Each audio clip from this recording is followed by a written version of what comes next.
your hope when it comes. Restore, deliver, set free. Let your presence let it fill the room. Oh,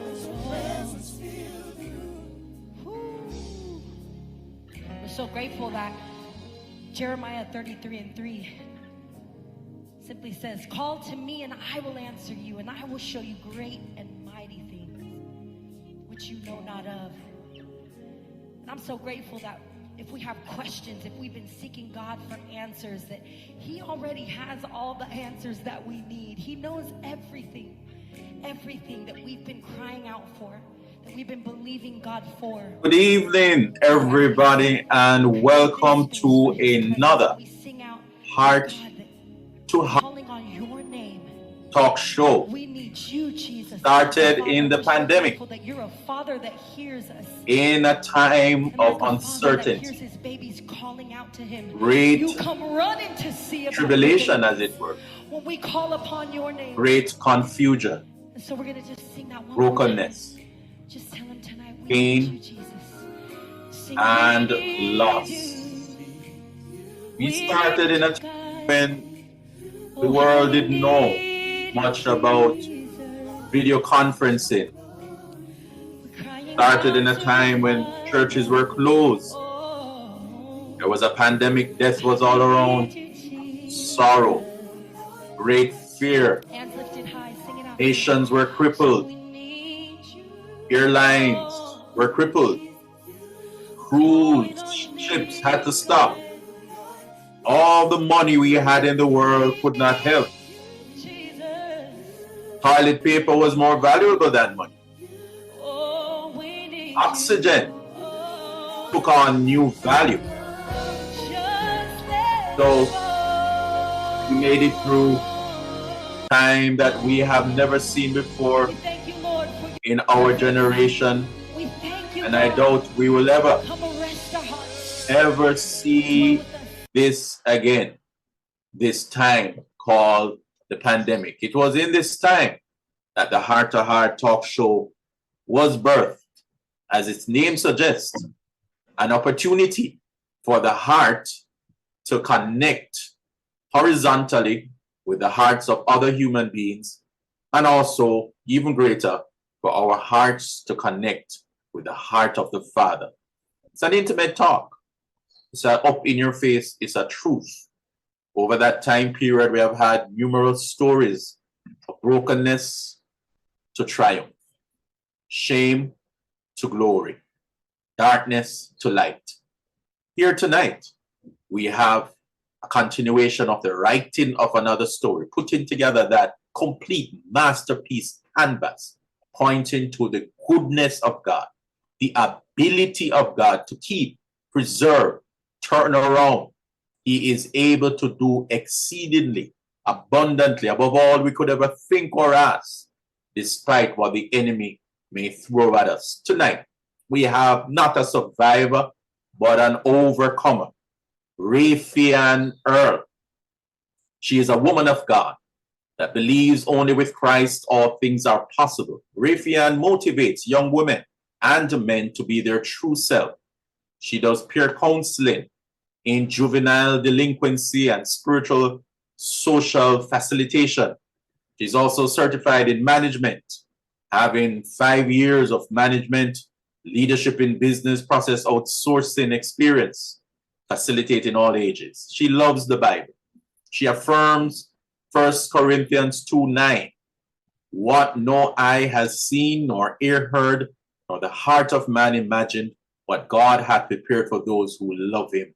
She specializes in women empowerment, wellness and self-care, managing trauma, being your authentic self, prioritizing mental health, management, and coaching. She's a motivational speaker, leadership coach, peer educator, and a practical nurse. And she is only 36 years old. I don't know how she finds the time. This tonight, all right, on the Heart to Heart talk show. Welcome to the Heart to Heart talk show, Raefi and Earl. Thank you so much for having me, Earl. Yes. It is great to have you on our show as we, prefaced the discussion. Speak about your ride and die, Melissa. Shout out to Melissa. I suppose maybe your official or unofficial promoter, your assistant, who is pushing you forward. She mentioned that you have written a book. She gave me a snapshot of your pain to power. My God, that's our sub theme tonight. Pain to power. I don't know if that will be your second book, but Jamaicans want to know, Raefi, nobody has all these accomplishments at age 36 without some pain. So I was born and raised in Spanish Town, in what a community that we'll classify as a volatile area. Carlett's Road, next door Marshall Road, right in the heart of the ghetto. I was raised in a one-bedroom home with 3 siblings and my mother and stepfather at the time. We were from a poor background. We didn't have much, but I suppose my parents knew how to fend for the family and have, ends meeting where it needs to be. So I spent most of my years, I've lived in Spanish Town, and that's where my life began to know. That's where the roots started for everything that I endured and, like you said, not just survive but overcome. Yes, I'm familiar with that area. I live quite close to March Pen Road, maybe 10 minutes or so. What kind of family was this? Yeah. What was this, a spiritual church-going family? What kind of family was this? No, I was not raised with any spiritual principles, Christian principles. I remember a few times I would have been invited to a Sunday school from a neighbor in the community, but my parents did not train us on the Bible or anything like that. We didn't have morning devotions. It wasn't the norm to go to church every Saturday or every Sunday. So we were just normal people living. There wasn't any background being developed from a spiritual standpoint. So I wasn't raised to know about God or anything like that, really. It's just attending school and, they would apply that as a part of the curriculum, religious education, and of course, school morning devotion. But that was it. My family was not spiritual. They didn't talk about God, they didn't talk about church, and they certainly to have that as a part of our culture in the home. All right, so you grew up, Raefi, in not necessarily a highly spiritual family, just basically, the typical Jamaican family. Tell us about school. What are some of the schools you went to? I don't remember the name of the basic school. I think it was the name of, the principal. It was within the community, about 5 blocks or so away from home, as basic school, and I attended Macaulay Primary School. I transitioned from there to the Spanish Town High School. As you see, I was stuck in Spanish Town. I'm not sure if that was purposeful, but I never seemed to leave Spanish Town. After I graduated Spanish Town High School, I attended HECO and Health and Education Counseling Institute, where I studied phlebotomy technician and geriatric nursing. So that was my education, basically. I wasn't even sure if I wanted all of that, because when everything started with my struggle, I was even afraid of going to school. But that's basically where I was led to. Your bio reads that you are You're coming from a life of promiscuity, rape, depression, alcoholism, trauma. So while you were there accomplishing in life, going through life as a normal young lady in Jamaica, you were carrying a lot of pain. When did this pain begin for you, Raefi? The pain began before my teenage years. When I first realized that I had an issue, I was about 12 years old. Well, that's when I was able to identify that something was wrong with me, leading up to adulthood where the alcoholism, promiscuity, and all of those things would start to manifest, right? But the root was planted at 4 years old.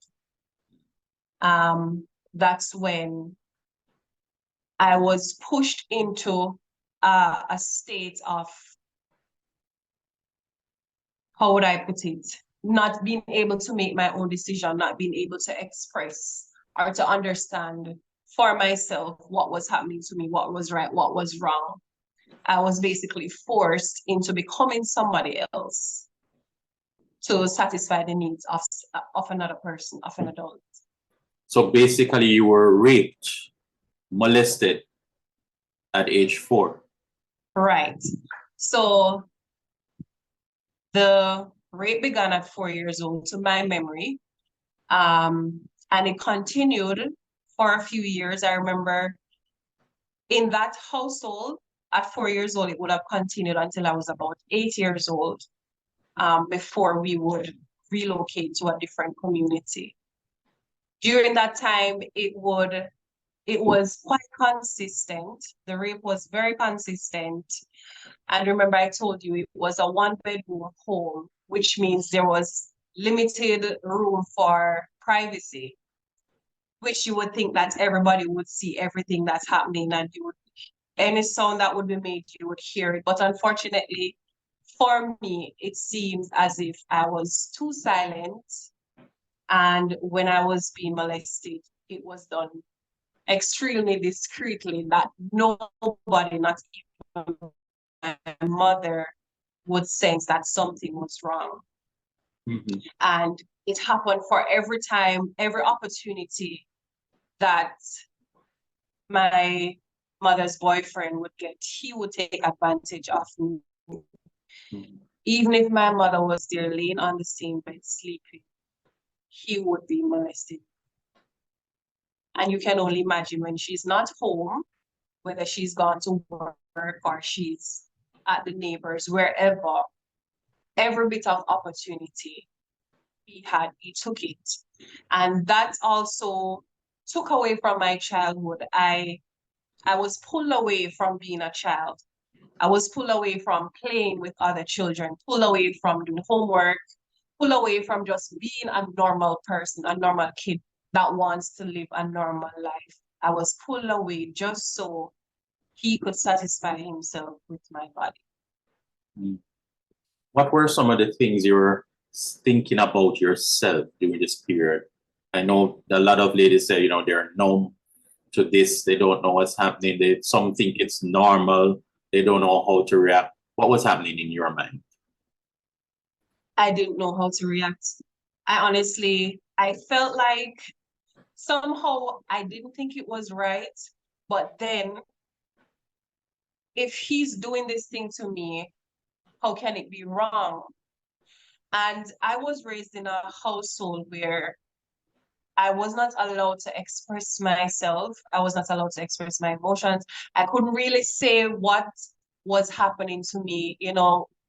Jamaican parents would say, you're more too light or you can't be too vocal because you're being rude if you try to be expressive. I wasn't raised to talk, right? And I was bullied sometimes if I even tried to be expressive. So in my mind, I was more worried about what my mother would say if she would find out that this thing was happening to me, though I wasn't the one initiating it.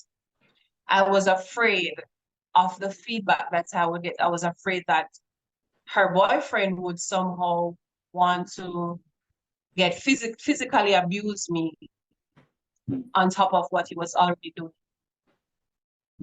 So I was scared in my mind, and along with that, I wanted to be obedient because they trained me to be obedient. So if I'm told to get away from the children and go inside and lay down on the bed, take off your clothes, I would do that because I'm afraid of not doing what I'm told and what I would receive for being disobedient.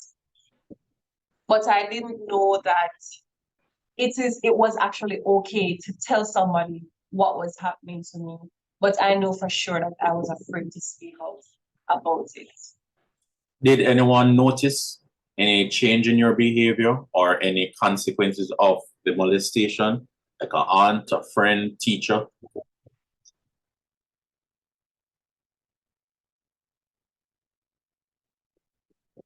Tyrell, you can hear me? Yes, I can hear you. I'm saying, did anyone notice any change in your behavior or the effects, negative effects of this molestation ongoing, whether family, friend, teacher, auntie? Well, yes, and that's actually how the story came to life. One of the neighbors, so it was a tenement yard. We know how that goes in Jamaica. Everybody know everybody business, and once one person knows, then they're going to raise the alarm, good or bad. So one of the neighbors called me one day, a female, and she called me to her house and she asked me, she told me that she noticed the way I was walking, I guess, abnormally. And I suspect that would have been because of the irritation or the discomfort from my genital area, but which I wasn't even fully aware of. I don't know how those things work at that time because I was not educated by my mother of what to expect or how that works. And she asked me blatantly if anybody was touching me. And I remember I started crying at first, and then she asked me again, and I said yes. And she asked me who, and I told her. So I suppose she was the only one who noticed that something was different in my behavior. Well, she did mention the way I was walking. I couldn't identify that for myself, but she was paying more attention, I'd say. And so she was able to be that person to get me to talk about what was going on with me. I Yeah. did have other relatives living close by, so they probably wouldn't have noticed as much when they come around. I'm not sure that it won't pick up for them either, but Mhm. it was a stranger who helped to bring that to light. From a legal perspective, can you elaborate on what happened since then, if you're able to? Sure. So when she found out, when I told her what happened, she immediately raised an alarm, and I believe she shared it with her spouse at the time, her household. And by that time, because my mother was at work, and she would have reached home by then and made her aware. Of course, they call the police. And get a style in Jamaica. When one person hears of something going on the road, the entire community, the whole of Carlos Road and Marshburn Road come down, and it was a lot of confusion and chattering, and I remember they wanted to they did. They got violent with my stepfather. They beat him badly, and after all of that took place, my mother, of course, questioned me about it. And I told her at that point, I was now able to express to her that, yes, he did this to me. It was happening, and when it started, and the times that happened, when she was there, when she was there. The law got involved fully, and it went to court.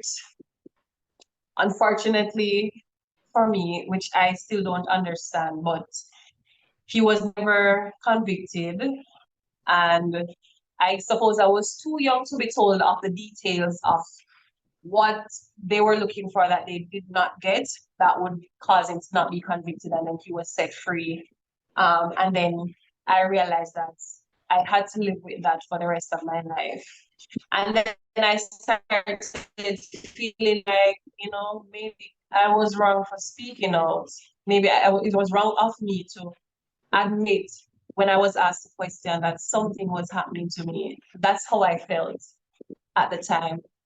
Yeah. And yeah, so I started blaming myself for that. And I could see the disappointment of my mother. She cried a lot. She always looked sad. Even the last day at court, and they said he would be set free, she was in a lot of pain, I'd say. Disappointment at its best. Mm. You mentioned at age 4 that that was the root. Let's look at the fruit. You mentioned blame, self-blame. It's typical. A lot of ladies in the rape situation to begin wonder, what did I do? Did I dress inappropriately? Did I say something to turn him on? So that self-blaming game was happening in you. Let's talk about some of the other fruit, the behavior. You entered into a life of promiscuity. Were there other rape incidents in your life? Yes, there were. So when we moved from that home, we relocated to another relative. At that time, of course, I would believe that, we're going to be safe now, we're going to live a normal life, we're going to move forward. And, let's just push that behind us because there's nothing that we can do really about what happened. But there's the other relative that was in that new household. One day came to me and asked me to share the details of what took place.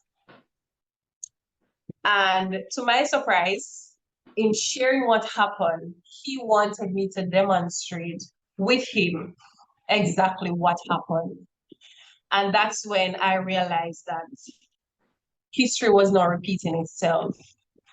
So after believing that one person did it, and it may not have been the end of my life, I can pick up and move forward. Here I am stepping 1,000 steps backwards because I'm reliving the trauma that is not even yet healed or beginning to heal because I didn't really get proper counseling for the first incident.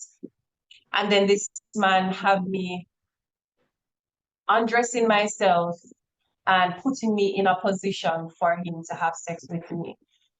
Remember, I wasn't even a teenager. I was about 9 by that time, 9 years old. So I was still a baby. And he did it. And when he did that, it was like nothing. And I went back to be normal again. In my mind at that time, I felt like, maybe it's just the norm. This is the way my life is going to be because everybody's just going to come and take. And because I was already groomed into being silent about the first incident, that was already planted in my mind that I don't have to say anything. And maybe somebody else will notice a change in my behavior should there be any, and,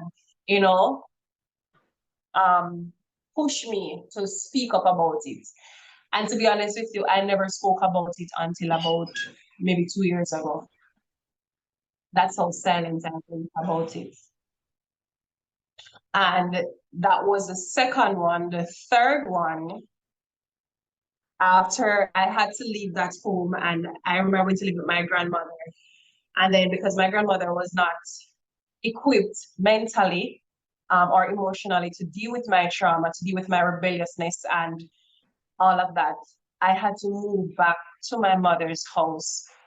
And she was still with this man because remember I told you initially, she was supporting me and she believed that it happened. When all of this happened and I transitioned to my grandmother, my mother started to flip the switch on me and told me that She doesn't believe that this thing happened and that I made up the entire story, that it was a lie. But sadly, I ended up living with her again for this man to rape me one more time. Wow. Um, That's a lot to deal with. Yes, it was. And I didn't tell her about it because, of course, if you tell somebody, say, you go down there, son, dog bite you, and then say, lie, you tell, if you go back down there, dog bite you, why would you tell them again? They're going to tell you that you're a liar. And even though you're the one feeling the pain and you have the scars to show that you were bitten by a dog, why bother to say? And remember, my mother is the person who we're expecting to be my number one support. Even if I was lying, she would have been the one to support me, to say, my daughter, I am here for you, and so forth. And she wasn't. So after believing her initially that she's on my side, she really wasn't, by telling me that I made up the entire story. When did you reach that moment where the promiscuity began? Because then you would have to kind of detach from yourself, reach a place of numbness. You're almost on auto mode. You're not thinking. You're just a victim of your situation. When did you get into that mode? When I turned about 21 or 22 years old, I realized that I wanted something. I had a void inside of me that I wanted to be filled. And I was having sexual urges that were uncontrollable for me. And I also needed love. I needed to have somebody close to me telling me that I'm special, that I'm good enough, that I'm loved. But unfortunately, I saw that in a man. So along with the need to hear these things being spoken to me, having sexual urges to fill that void, that's when the promiscuity started. And I also realized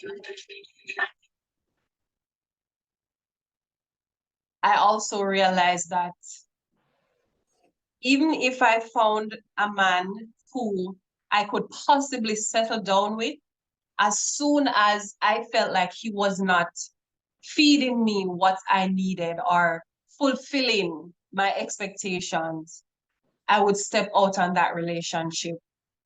And of course, I wouldn't stay with him. I would leave. And then I would find somebody else because the cycle continued to have that void filled. And the more I added a man to my list of sex partners, the more I felt empty. And that continued for years. Somewhere in the back of my mind, I knew it's not what I wanted, but for some reason, I was not mentally able or capable of coming to the realization that, Raefi, you have to stop this. This is not good for you. This is what it's doing. I would be in environments and I would have somebody who I slept with, and that person would talk about the intimacy with somebody else. And I was a walking shame, I would say. But it never stopped me. It never stopped me from still searching for that replacement of the thing that was not inside of me and sleeping around with these men. And the men that I was with, they were not even half as good as what I believe I deserve. But I did it anyways. And I believe that that was trauma choosing for me. Trauma was choosing these men and choosing these encounters for me because it was not dealt with from the roots. Yeah, it is said that once one spirit enters your life, it comes in bundles. Right. When did the drinking problem come in?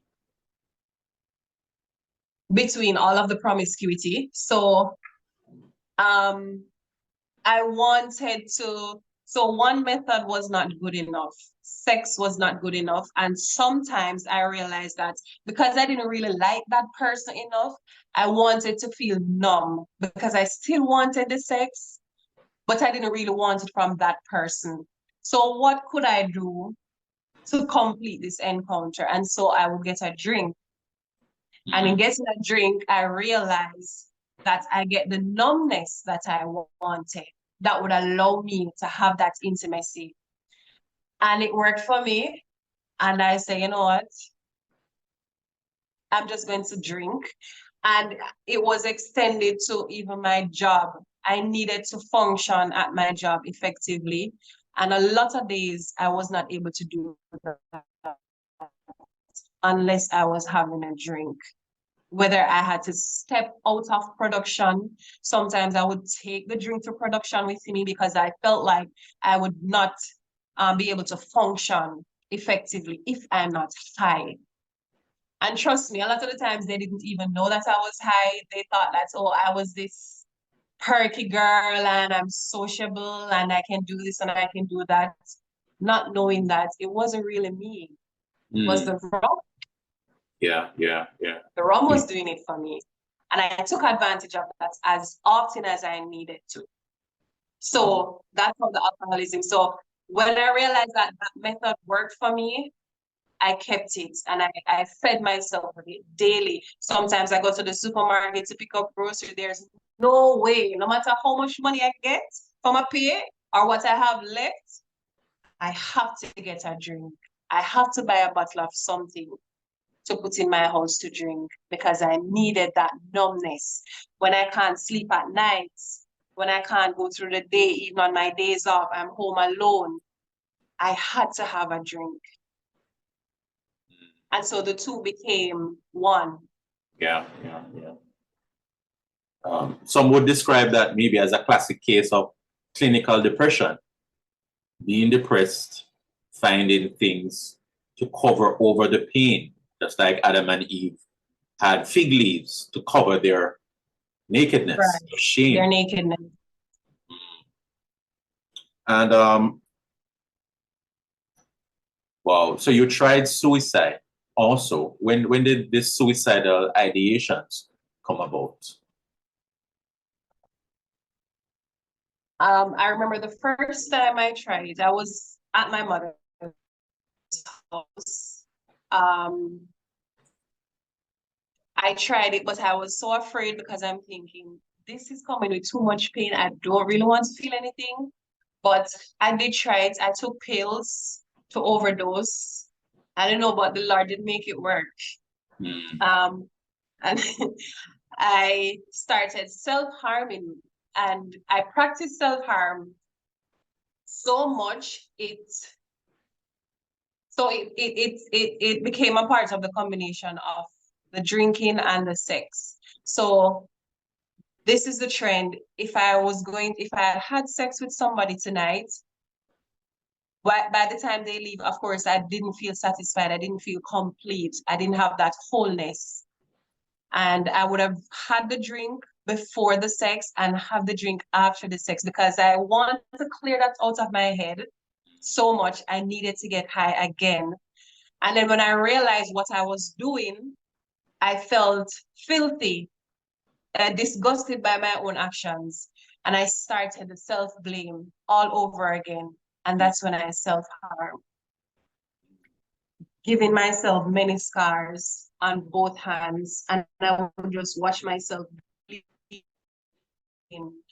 And in my head, I'm saying, you are stupid. Why did you do that? Why are you like this? Why can't you stop? But my other self is saying, it's your fault.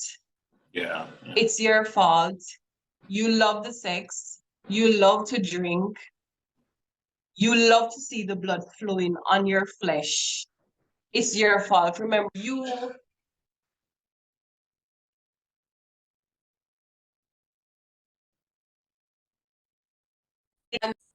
I didn't want to be alive anymore, Terrell. I wanted to just be out. And I remember there were many times I tried taking pills and drinking at the same time, because I know in healthcare, I am aware fully that alcohol and pills don't go together. And some of these medications would have been prescribed drugs. And I would still take them and drink the alcohol, hoping that I would have taken enough to just end my life completely. I would do so much that I would pass out on the floor for hours and wake up feeling disappointed because I'm still alive.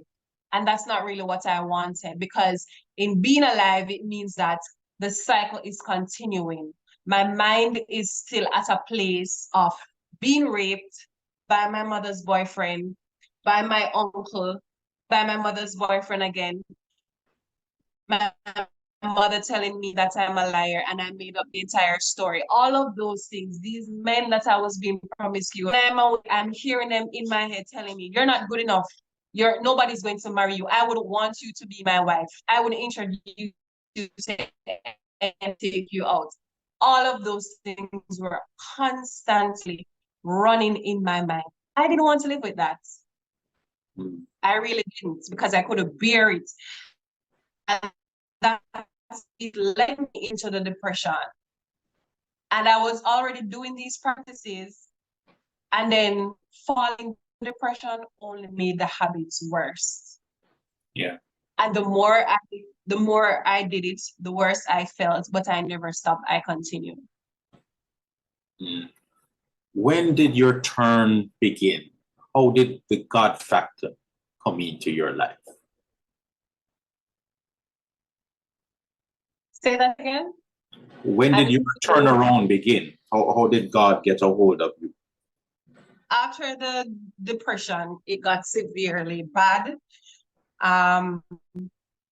Last year, I got saved.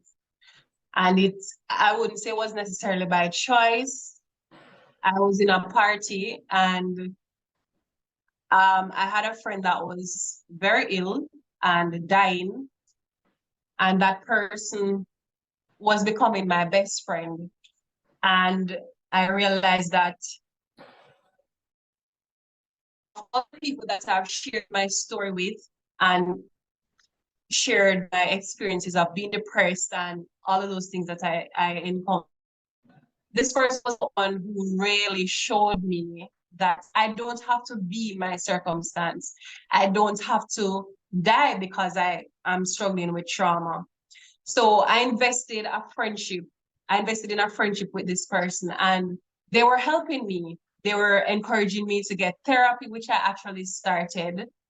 They were motivating me to see myself differently. So I found a friend. I found a best friend, somebody to make a difference. And that person was dying. I can't explain fully what it was doing to me. And while I was in the party that night when I got saved, I realized that I'm going to lose this person, this one friend that had my back. And I remember I left the party. I wanted to go home. And on my way, I wanted to go home to pray, not because I was tired or drunk. And as soon as I got home, I went down in my living room and I started praying. I started praying and crying. Sorry. Praying and crying and saying, God, please let this person live. Please don't let them die. And the whole works. Not realizing that I was there making a connection with God for myself. Because even if we're praying for somebody else, we're doing something for ourselves, because when we pray, we connect to God, and the connection that we make with God, it builds our spiritual life with Him. It builds our faith in Him. It pulls us closer to His presence. But I did not realize that's what was happening. And it was after that, after the person got better, I prayed for them for about 2.5 months. It was after the person got better, I realized the Lord revealed to me that that was His strategy to get my attention. Because the road that I was on was leading me to death. And because me never did live no good life, I straight down a hell mother.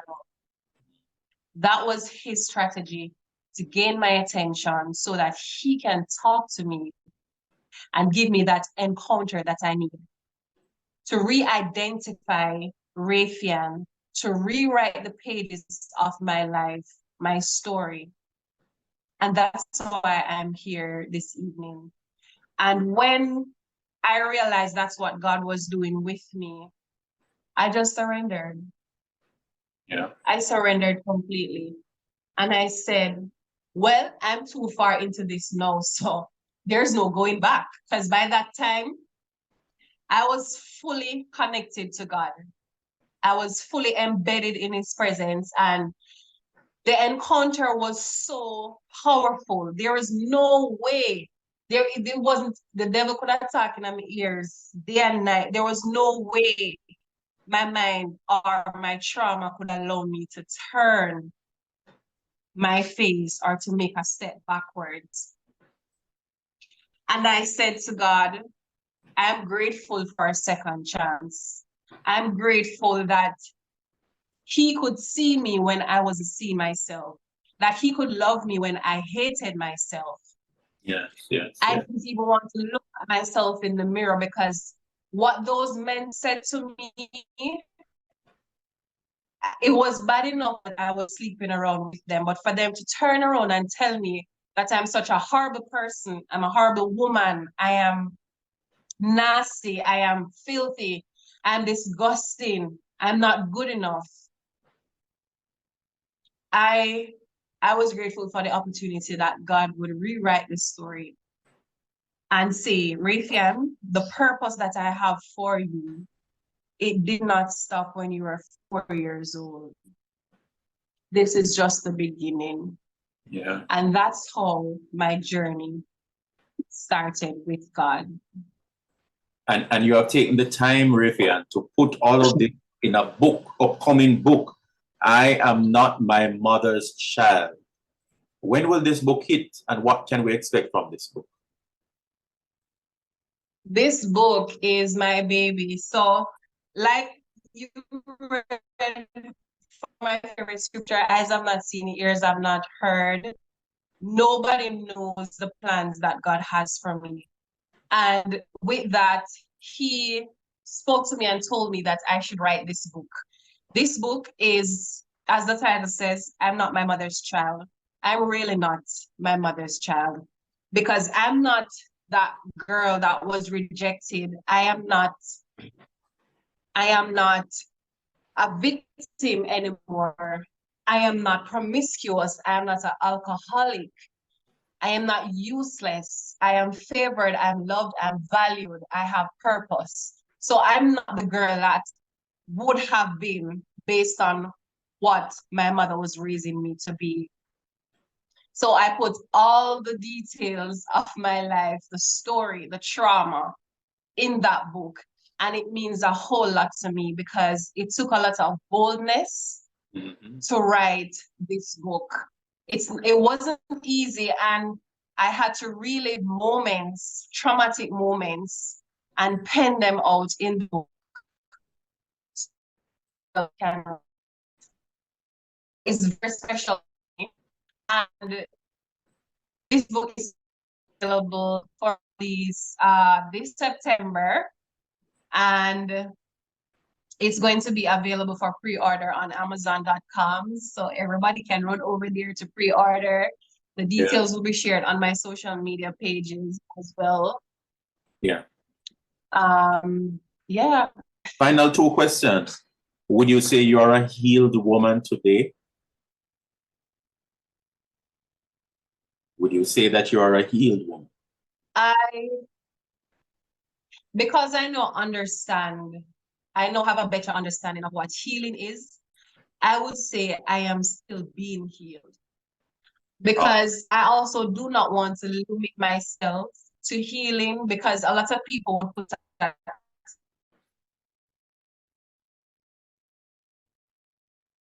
in a year you should be at this level. I would say I'm still healing. What I can say for sure is that the trauma that I endured is no longer affecting me. So I can now talk about this story. I can now speak about my promiscuity and alcoholism and self-harm boldly because it no longer affects me.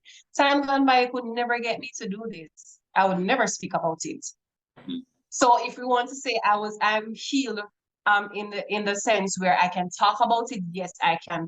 But I'm not limiting myself. And I would encourage people to not limit themselves to say, because the triggers are no longer negatively affecting you, it means that you're completely over that part of your life. There are still spaces in our lives that you'd be amazed to see how God can show up and manifest something about that area. And I learn new things about myself still every day. Yeah. So I would say I am still being healed. I am still being called. The purpose is not fulfilled as yet. There's still room for improvement. Yeah. What would you say to that young man or young woman who has experienced what you have experienced and is not dealing with it very well? What's that one thing you'd say? Start choosing to deal with it. Choose to deal with the trauma. Because in order for you to get help, they say you can't ask God water, but you can't force it to drink it. But if the heart is willing to drink, then we can start something. We can start a journey of healing. Young man or young woman, old man, old woman, boy or girl, you can get healing, but you have to be willing to get to a place of acceptance, accepting that these things happen to you. These things happen to you, but guess what? The fact that you're hearing this now, it means that you are a survivor because you could have died already and it did not kill you. Yeah. But if you would make up in your mind, decide that you want to make a step forward, you want to speak boldly like I'm speaking boldly, you want to share your story, you want to be able to face the persons in your life who cause you hurt and the trauma. There are programs in our society, there are people like myself who are offering their time to listen to your story and to help you to share coping methods with you that you can use to rewrite yourself, re-identify yourself of who you are called to be. You don't have to continuously walk in shame. You don't have to keep silent. It's a silence that took me more than 20 years to be talking about what somebody did to me at 4 years old. But you don't have to be silent. If you're hearing in your head that you should just be silent, that's the devil talking, and that's a lie. Silence can kill you because the more you keep silent, the more your mental illness will take control. The more the trauma will control you and it will make you harm yourself. The deeper you will get into depression. So while you're hurting now, make the decision to make the step forward to speak about it. Self-acceptance, this is who I am, this is what happened to me, but this is what I want moving forward, right? Just so we don't have another generation of trauma passing itself off as culture, because you know, in Jamaica, I haven't been anywhere else, in Jamaica, the culture is, if a man touch you, don't talk about it. If a man is raped by a woman, do not talk about it because you're going to be judged, you're going to be criticized, they're going to laugh, they're going to condemn you. And I want to break that culture. In doing this, in writing this book, I'm breaking that culture. I'm rearranging that culture in anybody's life that I come in contact with. Anybody who reads this book, that will be the encounter, changing the culture of silence, the culture of hiding yourself because of the trauma that you are experiencing. So stop being silent, speak out, speak your truth. It happened to you and you're the only one feeling what you're feeling. So you're the only one who is in control of your healing journey to start. Yes, powerful words. Self-acceptance, self-learning, self-healing, all guided by the work of the Holy Spirit, of course. We believe that that is the greatest healing. And Raefi has outlined how she reached out to the Lord. You know, David said, I cried unto the Lord and he heard me. He heard my prayer. My God, saved me out of his holy hill. There is a saving, but we have to do a calling. And somebody might be saying, you know, but somebody did it to me. God should have stopped them, killed them. You know, it's a wicked world. It is a world of choices. You know, God can intervene and just stop the world right now. But there is a time coming that he will rain judgment on the earth. And he calls every man to give account for their actions. Right? So we ask you to don't blame God. Don't blame yourself. It's important to understand that even when you look at the law, Raefi, the law of Moses given, God says, if a woman is raped. So he knew that men would have chosen wickedness. You understand?